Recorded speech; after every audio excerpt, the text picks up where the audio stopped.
Neto. Boa noite, professor. Tudo bom com você? Salve, Léo, salve, Paulo. Uma satisfação voltar a conversar com vocês. Muito bom Paulo. também, Manuel. Olha, você sabe que hoje há coincidências esquisitas, né? Se a gente quiser pensar assim, hoje eu conversei aqui em casa, falando, puxa vida, faz tempo que eu não converso com o Manuel Domingos. Você sabia? Que coisa, viu?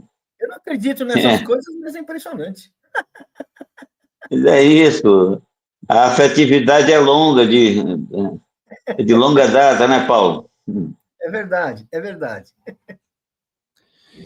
E a gente vinha... Primeiro mestre que eu tive para me explicar história, assim, explicava com aquela paciência, Sobreira. Aquela paciência que você fala assim, puta merda, hein? Isso aqui é bom. Isso aí é generosidade. Não, a gente fica muito feliz de ter recebendo você aqui, Manuel. E a gente vinha discutindo, não é mesmo? Eu vinha discutindo com o Paulo também, como estruturar essa nossa conversa, que ela parece pode estar recheada aí por um tempo muito curto até, não é?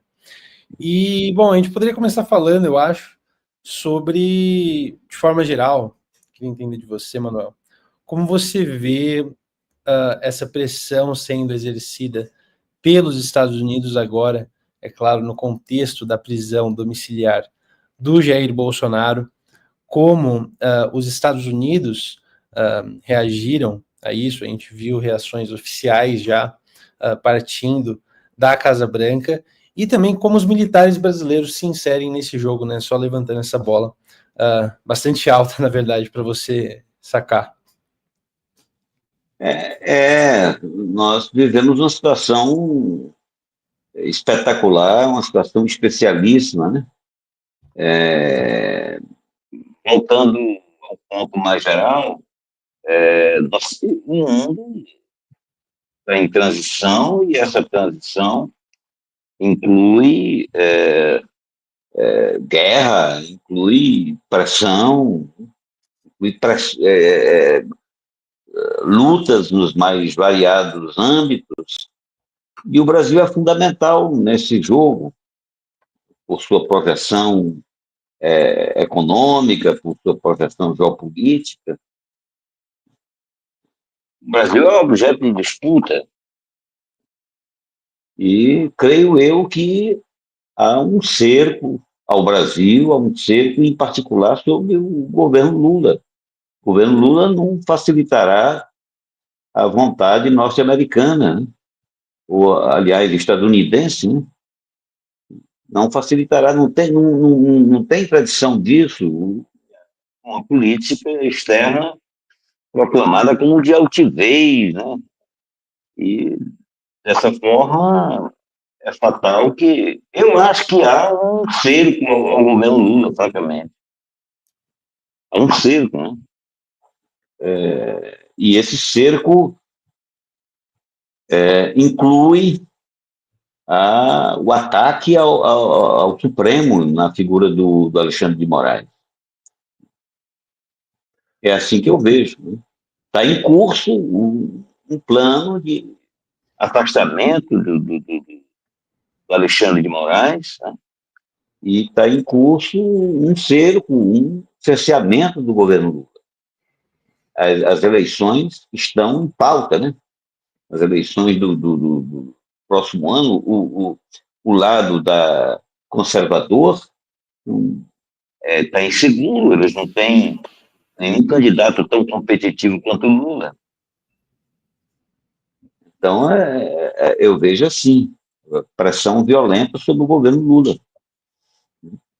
Isso se dá, se manifesta, pois não, só para completar, se manifesta agora de diversas formas, né? Nessa história do tarifaço, e também as múltiplas manifestações depois da prisão do Bolsonaro, obviamente que isso foi ampliado, né?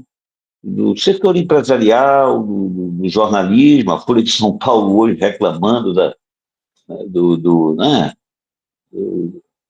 da decisão de Alexandre de Moraes. e, obviamente, dos setores mais tradicionalmente conservadores e atuantes na política, incluindo a máquina militar.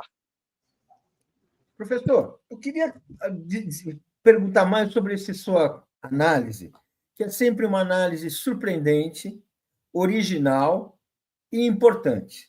Porque o senhor coloca questões que ninguém está enxergando e que são questões que os brasileiros precisam se habituar a discutir. Quando o senhor fala do papel dos Estados Unidos, que no Brasil é visto de uma maneira, em geral, benigna, em geral, como uma influência, uma presença positiva para a nossa história, positiva, e certamente tem pontos positivos, é inegável, mas o senhor fala dos Estados Unidos com uma presença assim, que é ameaçadora, uma presença assim que realmente não está de acordo com a nossa soberania, não está de acordo com a nossa independência. Eu queria saber, é assim mesmo que o senhor enxerga? O senhor enxerga realmente os Estados Unidos hoje querendo se apropriar da América do Sul e, portanto, do Brasil, portanto, enquadrar o Brasil num mundo que seja mais conveniente para os Estados Unidos? Eu diria que não se trata de se apropriar, mas de continuar uma relação de subserviência, garantir esse extenso domínio que eles mantêm desde a Segunda Guerra Mundial. Até a Segunda Guerra Mundial, as coisas eram mais divididas, o mercado brasileiro era disputado por potências europeias, né? Aí tinha a Inglaterra, a França, os Estados Unidos, a Itália, né? A Alemanha, né? E a partir da Segunda Guerra, a vitória da Segunda Guerra, ficou configurada essa relação de domínio que se expressa no ambiente militar de uma forma muito clara, né? Qual é a forma? É a dependência completa da máquina militar brasileira relativamente ao complexo da OTAN, né? A máquina de guerra dos Estados Unidos. Essa aliança, o militar brasileiro se sente integrante do complexo da OTAN, é um braço da OTAN. Daí esses diversos acordos de atuação conjunta, né? Quando o militar brasileiro pensa em defesa nacional, ele não pensa em defesa nacional sem a integração com este complexo militar que é o maior do mundo há muito tempo, né? São mais de 80 anos. Começa aí, volta de 1940, né? Logo depois das pressões que o Brasil entrou na guerra, e se consolida durante a guerra. Foi muito importante a participação do Brasil na FAB, né? Mas, como em tudo que existe, tem contrapartida, né? E a contrapartida foi a profunda dependência do meio militar brasileiro em relação a essa máquina de guerra. As Forças Armadas brasileiras não voam, não navegam, não se comunicam sem o aporte estadunidense. E na ocasião em que há uma tensão nas relações com os Estados Unidos, é óbvio que os militares entram numa grande dificuldade. Há matérias aí anunciando que eles estariam pressionando Lula para não romper. Ora, Lula não está procurando ruptura nenhuma. Lula, ao contrário, diz que insiste em conversar e que o companheiro Alckmin está esperando conversa aí, enfim. Mas nesse aspecto militar, propriamente dito, a situação é muito delicada, né? Porque armas, equipamentos, serviços militares não são mercadoria qualquer, não se trata de comprar geladeira, fogão, são coisas específicas, só se vende armas para parceiros estratégicos.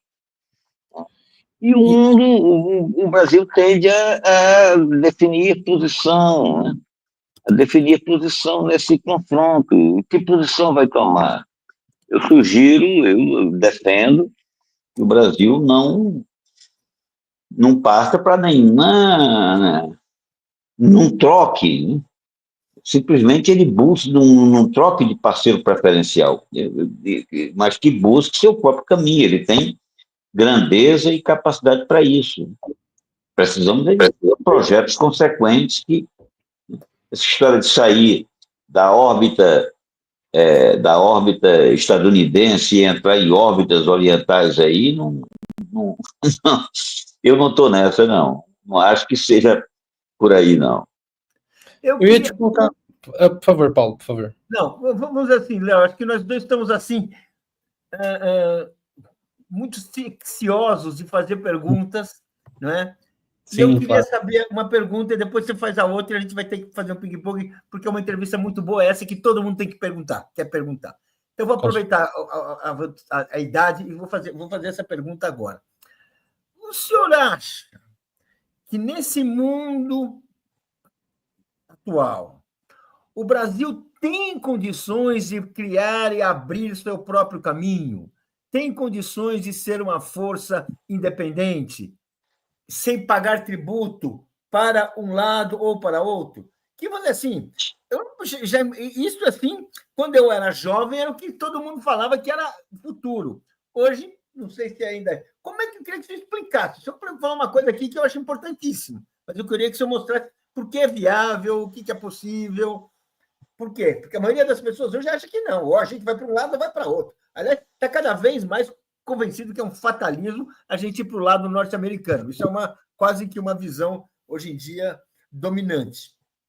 Olha, a bilateralidade já mostrou que não funciona, não resiste. A multilateralidade é a tendência. A unipolaridade, nem pensar. Isso é um sonho que não deu certo, já está provado aí. Então, nesse ambiente multipolar, nós temos forçosamente de buscar a nossa posição. Eu gosto muito quando o Lula fala que está aberto para negociação com qualquer um, e é isso mesmo. Agora, nós temos que ter nossos meios próprios, né? Precisamos ter condições próprias para isso. Isso implica em ter projetos estratégicos. Nessa reunião dessa semana, ele falou, me parece que foi pela primeira vez, pelo menos no meu conhecimento, em estabelecer projetos para o desenvolvimento da exploração de terras raras, né?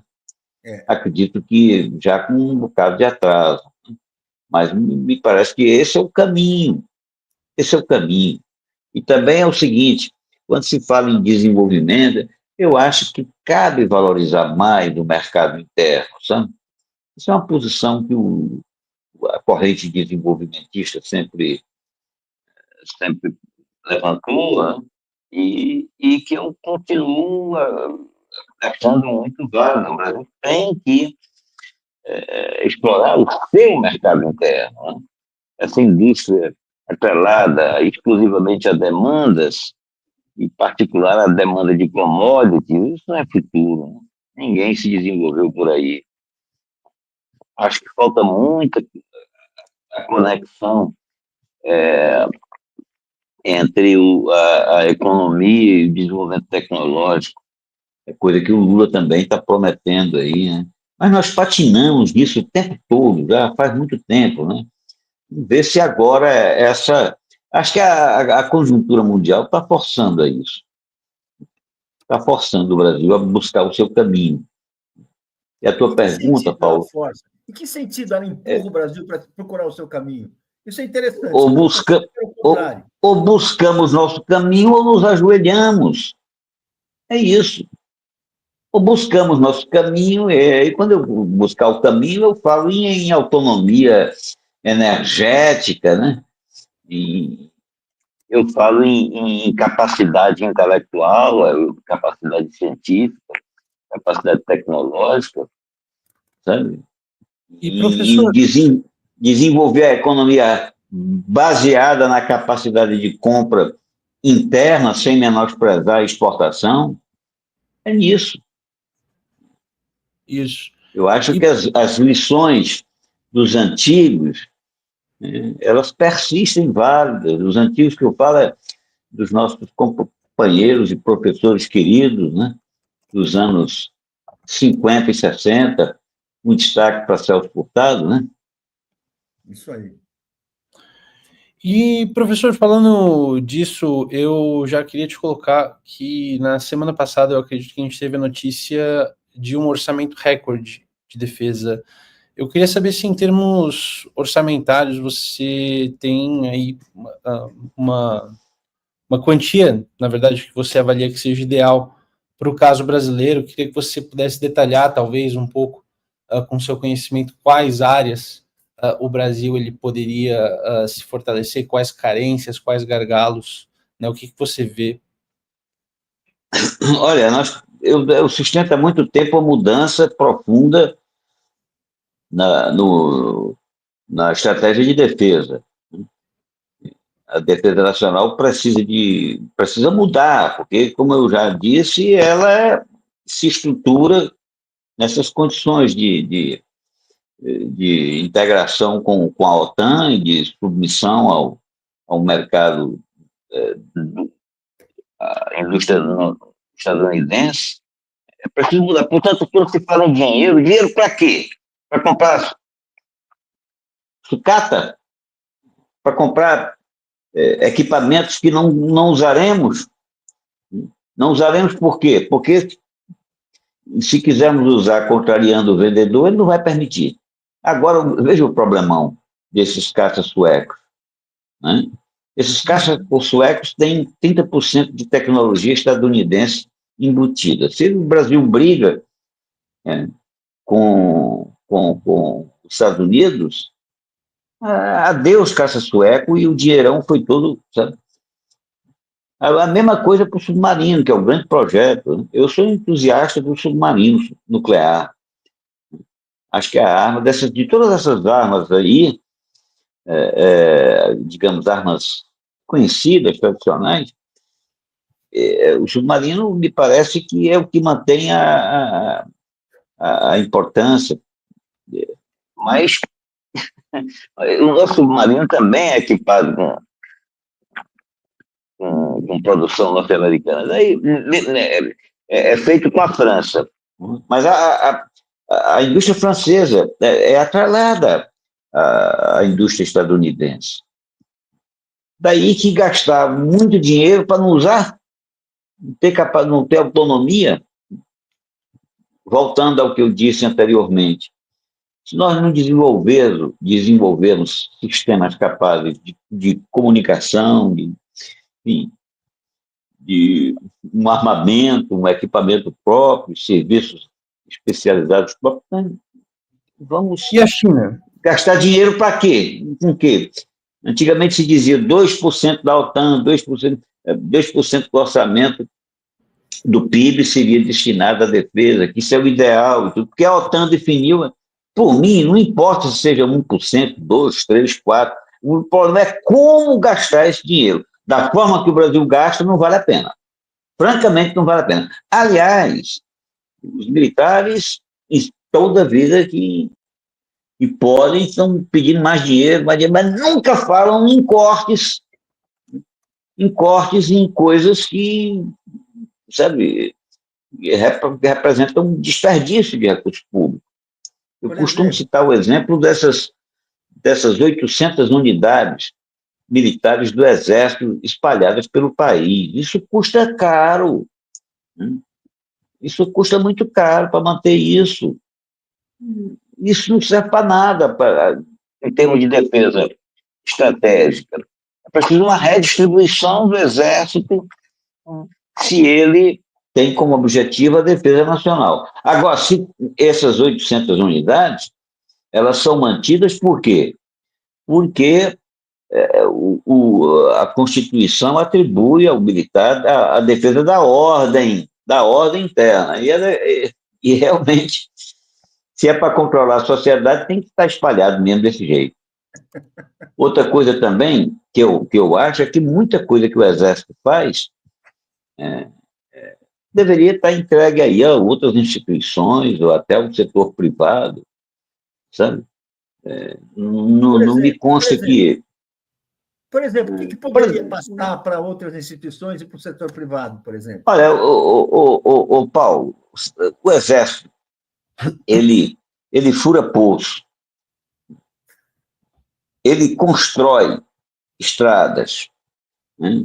Ele faz assistência social, Muita. ele é polícia de fronteira e por aí vai, né? Não é polícia com seus atributos, mas ele está lá, né? Nós deveríamos estar dedicados a, a, a produzir autonomia de comunicação, a ter satélites, a ter foguetes, a ter hipersônicos, a ter nosso barco próprio, a ter nosso avião próprio. Enfim, estamos. Agora, quanto aos gastos, assim, do ponto de vista geral, eu sou favorável a que a gente, no Brasil, privilegie a defesa aeronaval. É um país gigantesco. Não dispor de uma autonomia aérea, isso que nós estamos produzindo agora na Embraer, um Hum, disputa, isso pode ser prejudicado porque tem equipamentos que são importados, sabe? Esse grande cargueiro do Brasil, que é o orgulho, é um sucesso internacional, mas só voa se tiver de bem com o presidente dos Estados Unidos. Só dá certo, isso aí não dá. Então, e concluindo sobre essa parte do dinheiro, né, eu acho que se gasta muito mal o dinheiro da defesa brasileira. E os militares sempre estão reclamando, mas jamais colocam na pauta de discussão, sabe, a redução de gasto. Acho que tem general demais, tem brigadeiro demais, tem muito almirante. Cada homem, cada cargo desse aí, tem quantas tarefas ou quantos é, de, de, de, de generais poderiam ser exercidos por coronéis? Como é, inclusive, em outros países com exércitos modernos, sabe? Há muitos comandos, há gente demais, há gente demais e isso não é bom, isso significa ampliação de capacidade militar. E, professor, a gente falava também na nossa discussão anterior aqui, a nossa entrada ao vivo, sobre uma questão bastante concreta aí. Você que vem Hum, com relatos distintos e também expressando uma preocupação referente a articulações ocorrendo nos bastidores, você mesmo se referiu agora há pouco, por conta, é claro, né, de toda essa ligação profunda com os militares dos Estados Unidos, tudo isso entrando em questão, em questionamento agora e possivelmente culminando aí no que você, e eu já, bom, vou ter que dar o spoiler, né, tô falando aqui, no que você acredita que poderia culminar na derrubada até, né, do comando atual. Você poderia explicar um pouco, mais ou menos, o que está acontecendo? não, eu não vejo. Eu vejo que o general Tomás, assim como o chefe do Estado-Maior, general Richard, eles desempenham um trabalho de fôlego na contenção da disciplina, né? O Exército atravessa um período muito difícil, já está na Berlinda há muitos anos, né? Com esse envolvimento aí nessa aventura ultradireitista, e,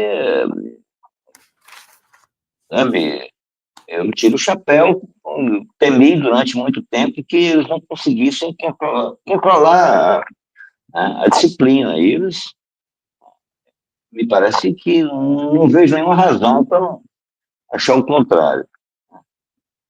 Acho que o comandante se impõe.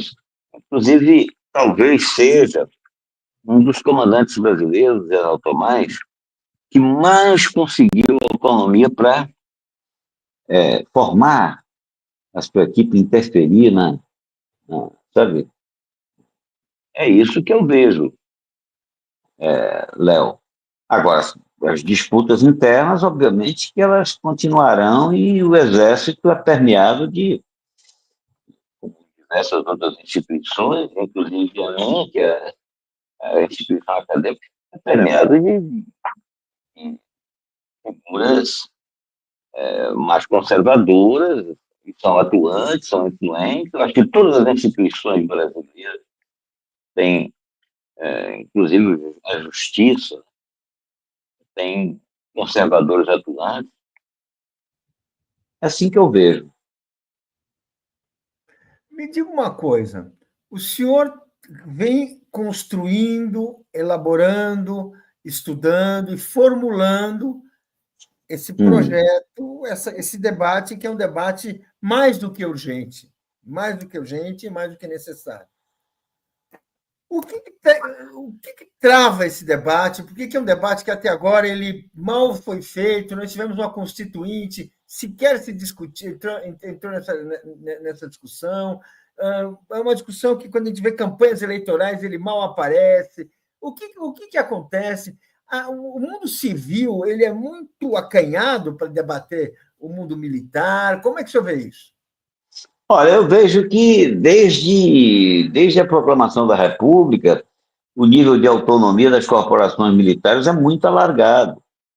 Eu não consigo apontar um presidente da República que tenha cumprido a Constituição no sentido de exercer o comando supremo das Forças Armadas. Não consigo, sinceramente, não consigo. Uns conseguiram definir melhores funções, mas as Forças Armadas são autônomas, plenamente autônomas, é impressionante, né? O grau de autonomia, o parlamento não interfere no debate. Você vê, as discussões da Estratégia Nacional de Defesa, da Política Nacional de Defesa, isso não repercute. Nós também não temos imprensa especializadas para acompanhar essas coisas. A academia é muito tímida nesse. Né? Eu fundei, anos atrás, a Associação Brasileira de Estudos de Defesa. É verdade. Mas os meus colegas preferem muito, a maioria, prefere muito mais discutir relações internacionais do que o estudo do militar propriamente dito. Não que o estudo de relações internacionais não seja importante, é muito importante, mas nós estamos diante de corporações de muito peso e de muita complexidade. Portanto, cumpre um conhecimento aprofundado disso. Nós não temos, nenhum governo dispõe de equipe para isso. O Ministério da Defesa não tem isso. Militar o militar, já dizia o meu antigo orientador, meu professor querido, eu fiz tese de doutorado nos anos 70 ainda, no final dos anos 70, falando que ele dizia, são caixas pretas. Eu acho que continuam sendo caixas pretas. Eu próprio me surpreendo muitas vezes. Sabe? Uma das coisas que eu me surpreendi hoje foi a manifestação do general Cardoso, né? O Alberto Cardoso, enfim. Alberto Mendes Cardoso. Pois é, ele, enfim, deu uma declaração, fez uma postagem aí que, sabe, que eu ainda estou por entender, não consigo. Né? Ele dizia que está na hora do Exército agir antes que o povo o faça, né? Ele agir como? Fazer o quê, meu Deus do céu? Vou mostrar aqui na tela. É isso. Mostra aí, por favor, Léo. Vou mostrar aqui, eu estava buscando aqui, vou tentar mostrar aqui na tela. Está aqui. Vai mostrar para a gente, porque assim a gente... Esse general é o general Alberto Mendes Cardoso. Às exatas 22 horas, ele posta a seguinte mensagem: Exército de todos os brasileiros, a hora é essa. povo está a ponto de fazer o que as suas forças armadas devem levar avante. Olha só, liderem o que está por vir inexoravelmente. Pois é. Veja, esse general é um homem culto, é um homem de bons modos, é um homem de bom trato, ele formou muitas gerações de grande respeitabilidade. Aí, de repente, aparece uma coisa dessa, eu tomei um susto. Ele foi ministro do Fernando Henrique. Eu também. Eu tomo um susto. Eu ainda estou por entender, sabe? Essa manifestação Não hoje. entendeu, professor. O senhor sabe, o senhor lê isso melhor que nós todos aqui. O senhor não está querendo criar uma crise em torno disso, né, professor? Não, é surpreendente mesmo, Paulo. Tá aí. É surpreendente, Paulo. É surpreendente. Eu fiquei chocado. Né? Eu fiquei chocado. E também eu fiquei chocado, veja, lá atrás eu me surpreendi também, porque no começo ainda, há 15 anos atrás, eu estava torcendo pela nomeação do general Vilas Boas. Eu achava que no quadro disponível, lá o Vilas Boas, que assegurava que a ditadura militar não foi uma coisa boa e que estava disposto a conviver com os acadêmicos, mostrava mais largueza de vista para um diálogo com a sociedade. Aí depois esse mesmo Vilas Boas estava aí tweetando para mandar prender Lula. Já pensou? Ou seja, era um cara que se mostrava mais respeitoso com a democracia e foi exatamente ele que conduziu o exército para caminhos pavorosos, né? Verdade. Caminhos aí de atoleiro moral, um negócio assim. Eu me surpreendi, né? Quando o Vilas Boas apareceu com aquela história, eu tomei um choque. Agora estou tomando um choque também. Mas me diga uma coisa, me explica um pouco, qual foi a história do Vilas Boas que impressionou positivamente o senhor?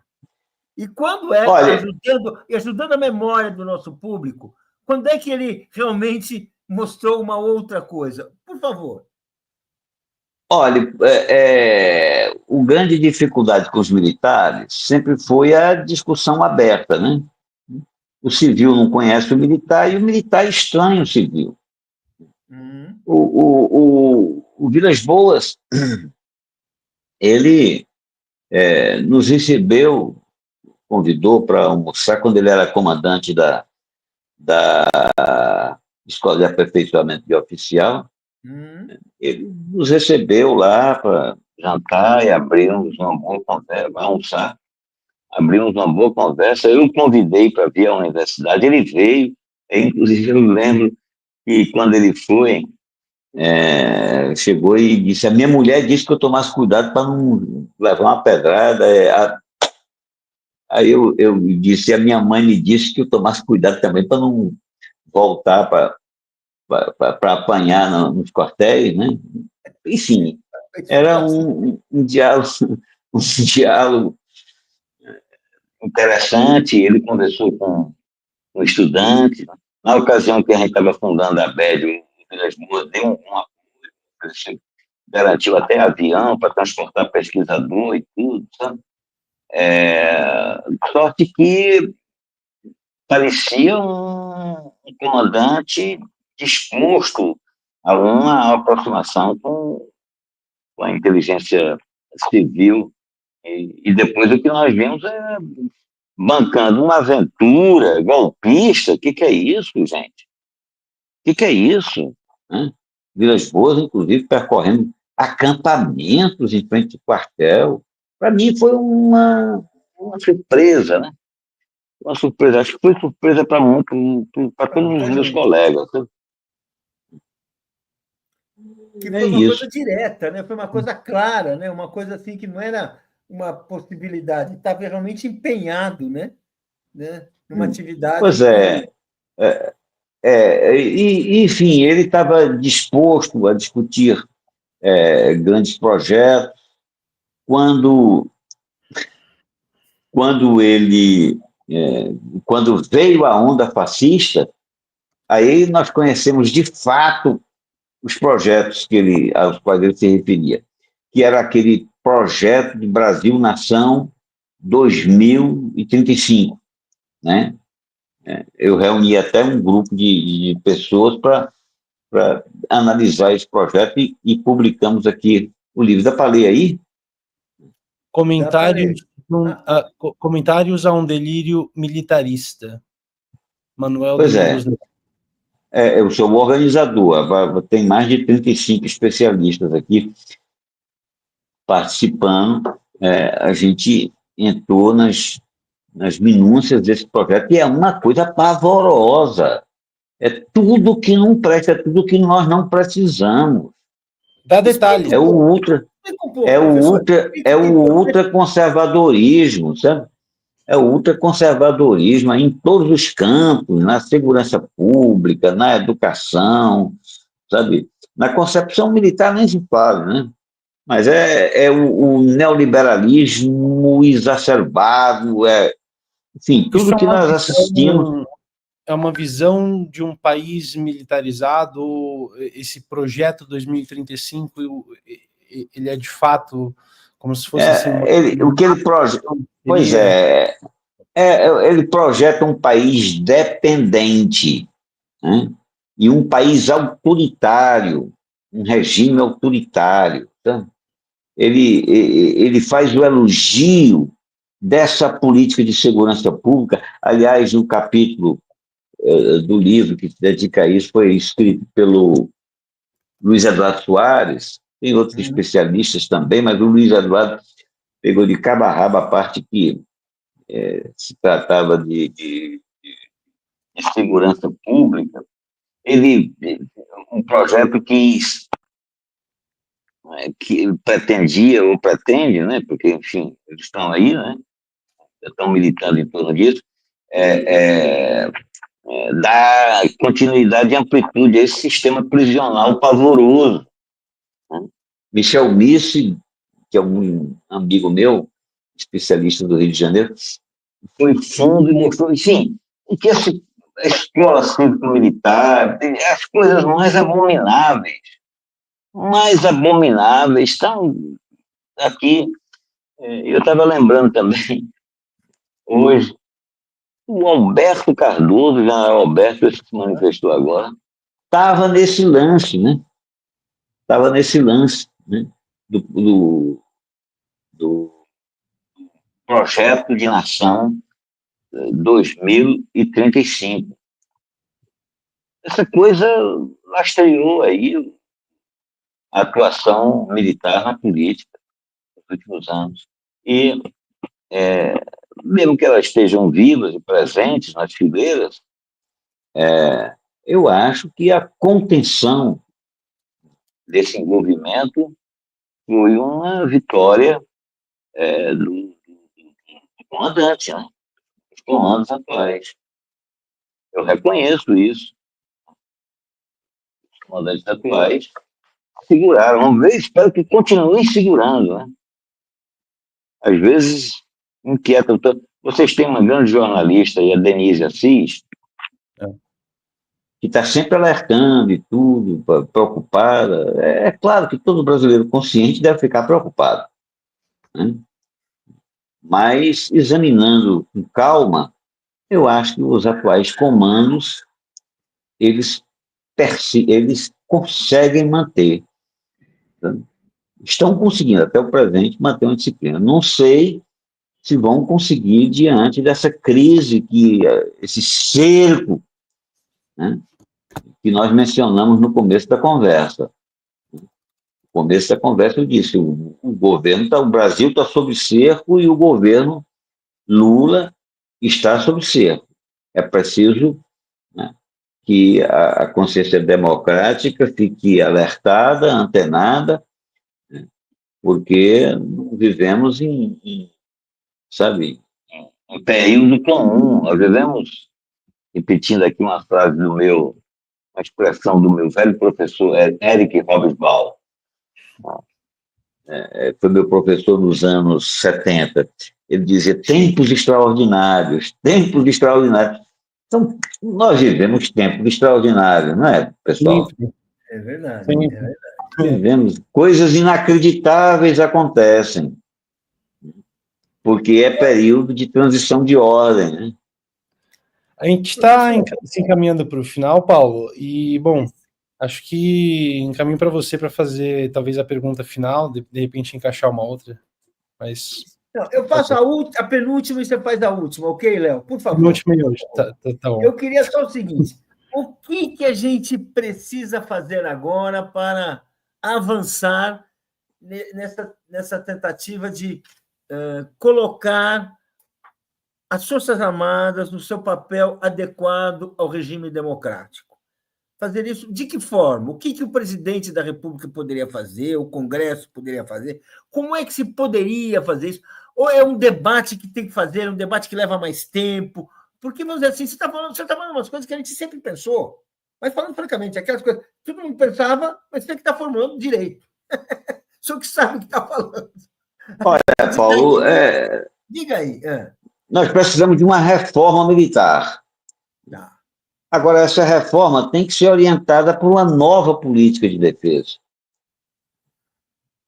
Quando eu falo em política de defesa, é um conjunto complexo, não exatamente concebido militarmente, mas uma estratégia que compreende o conjunto das instituições, né, e visando garantia e autoridade ao Estado Nacional Brasileiro. Um dos principais obstáculos é vencer essa indefinição constitucional, essa coisa pavorosa que nos deixou o Constituinte de 1988, no artigo 142, onde atribui às Forças Armadas a função de defesa da pátria. O que é a pátria? É uma entidade abstrata. Deveria dizer claramente que a função de defender o país da agressão externa. Ele falando em pátria, e tem inimigos da pátria, então remete ao combate interno. E a continuidade do artigo 142 diz: e defender e garantir a lei e a ordem. Ou seja, dá papel de polícia.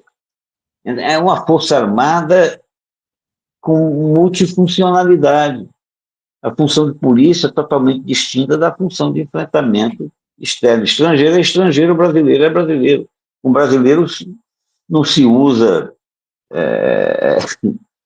combate aqui, não se projete usar mísseis hipersônicos contra o brasileiro, os submarinos, enfim. A organização é completamente distinta. E as Forças Armadas se dedicam à ordem interna e ao enfrentamento estrangeiro. Para termos uma defesa nacional, nós temos que resolver essa coisa, essa dubiedade aí do artigo 142, é o primeiro passo. E, como eu costumo dizer, é preciso um comando político, né? As Forças Armadas precisam de comando político. E a presidência da República, qualquer que seja o presidente, né, tem que se preparar nesse sentido. Até hoje não houve preparo. Significa ter capacidade gerencial, capacidade de discussão, domínio dos problemas. É preciso compreender que defesa nacional é uma coisa, segurança pública é outra. Problemas de defesa têm de uma natureza diferente de problemas militares propriamente dito, né? Sim. A defesa inclui inclui a economia, a capacidade industrial, a capacidade científica, sabe? A defesa inclui muitas coisas. É preciso segmentar. Eu acho que a reorganização da defesa, ela se fará ao longo de um bom tempo e se fará corretamente desde que definida uma política nacional de defesa, que, a meu ver, deve ter 4 pilares, né? Sendo o primeiro deles a coesão dos brasileiros. Portanto, o militar não pode ficar comemorando coisas que, sabe, enaltecendo coisas que ferem aos brasileiros. Não pode contraditar a alma nacional, né? O João Cândido, que é herói brasileiro, não pode ser repelido, continuar repelido pela Marinha, sabe? A ditadura não cabe exaltação, a ditadura divide os brasileiros. A coesão dos brasileiros. A segunda, a amizade com os vizinhos. Sobre todos os aspectos. A amizade nos dá segurança, forma parcerias estratégicas, forma possibilidade de desenvolvimento enfim, de uma capacidade militar efetiva. É a nossa primeira barreira de proteção são os nossos vizinhos. Essa unidade é fundamental. Outro ponto é o desenvolvimento científico e tecnológico. Esse desenvolvimento científico e tecnológico, sem o qual não há capacidade militar.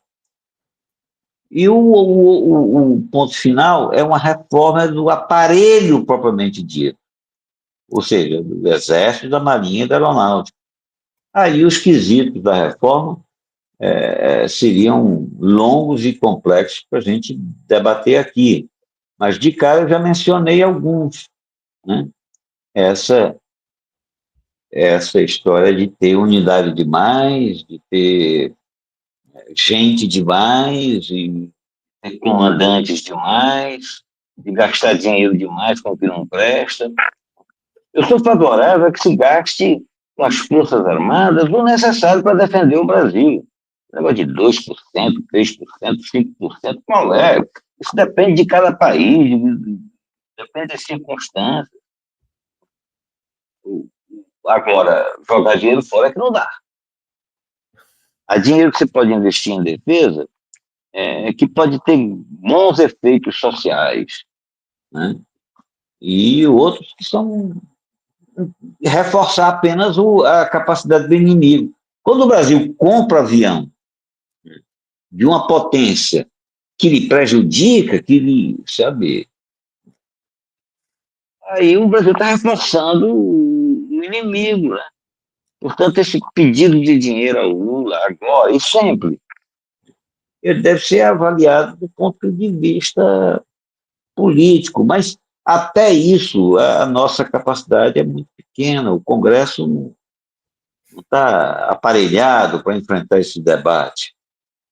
Então, eu resumi aqui, você perguntou o que se pode fazer, eu resumi aqui, Paulo,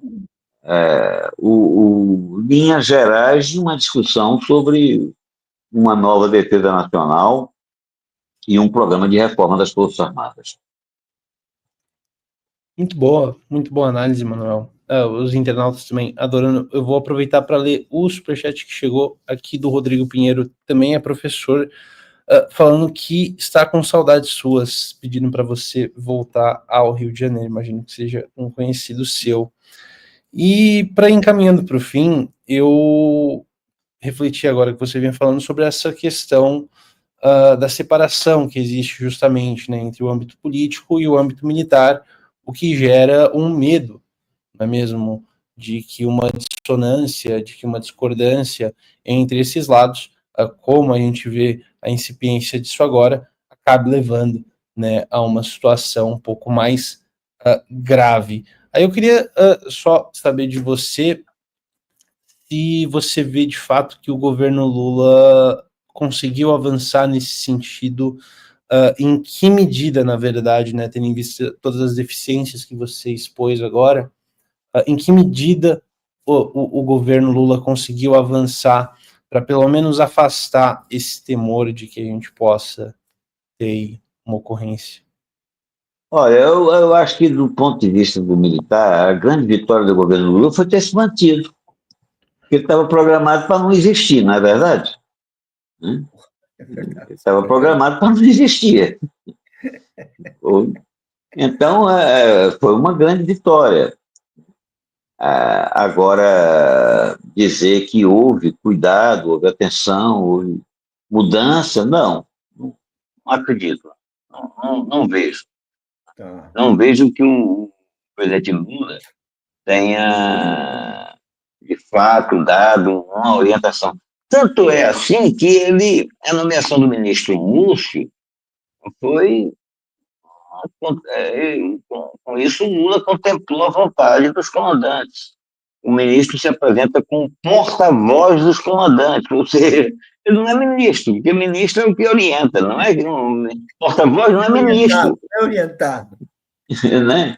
O ministro é o porta-voz do presidente, daquele que foi consagrado nas urnas, né? E ele se arroga a condição de porta-voz, né? Dos comandantes. Aí fica difícil, né?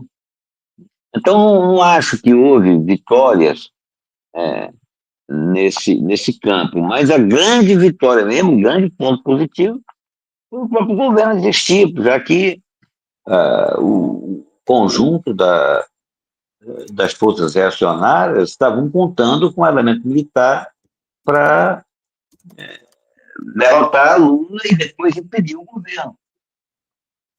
Eu retomo aqui a minha afirmação inicial nessa conversa. Hoje o governo está sob cerco. Acho que o Lula não teve descanso esse período todo. Não. Mas agora, precisamente agora, a situação é muito particular, né? Porque esse tarifaço e essas intromissões nas instituições brasileiras, isso é uma coisa gravíssima, preciso, né?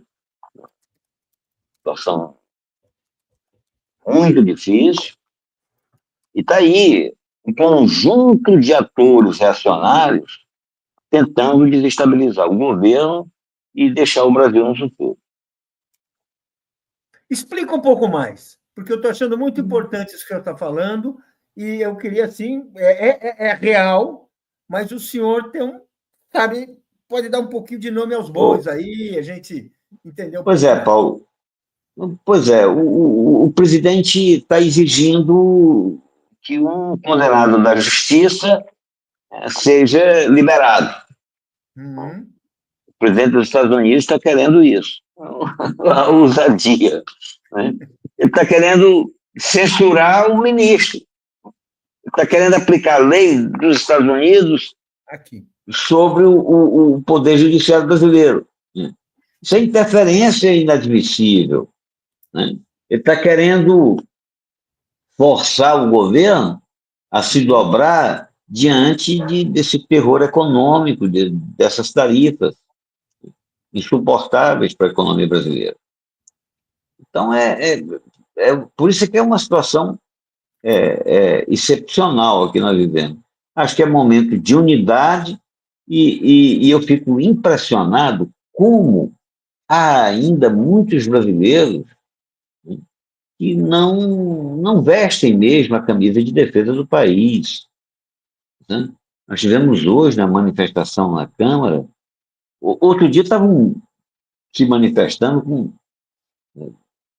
na Câmara, no Congresso Nacional, manifestações de apoio à política, sabe, tarifária dos Estados Unidos, e hoje uma manifestação de silêncio lá, contra o